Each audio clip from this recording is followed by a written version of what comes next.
Hello mga Kaadjet TV! Welcome back sa ating channel. Today, nandito tayo sa isa sa pinaka-famous at iconic landmark sa Japan, Tokyo Station.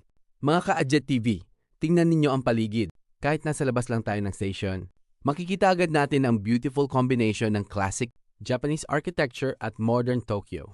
Ang pinakakapansin-pansin dito ay ang iconic red brick building ng Tokyo Station.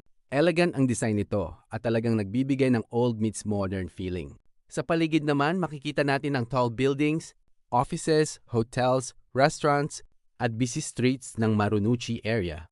Kung first time mong pumunta sa Tokyo, definitely worth visiting ang Tokyo Station. Hindi lang ito transportation hub.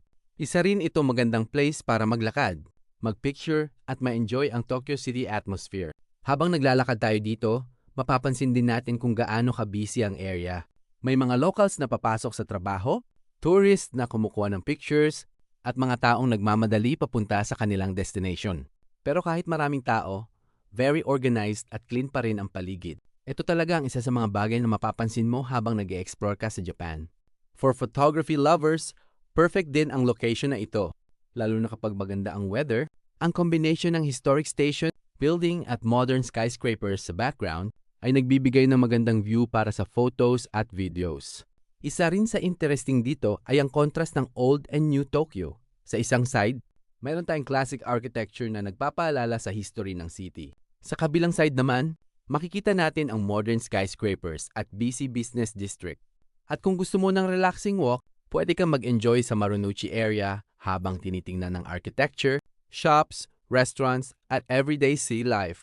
Another great thing about Tokyo Station is its location. Dahil connected ito sa maraming train lines, very convenient itong starting point para sa mga tourists na gustong mag-explore ng iba't ibang parts ng Tokyo.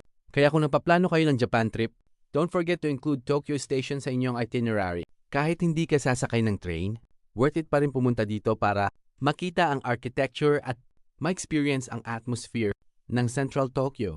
Mga Kaadjet TV, kung gusto ninyo ng more Japan walking tours, Tokyo travel videos, Japanese streets, at actual views ng buhay dito sa Japan, please subscribe sa Kaadjet TV.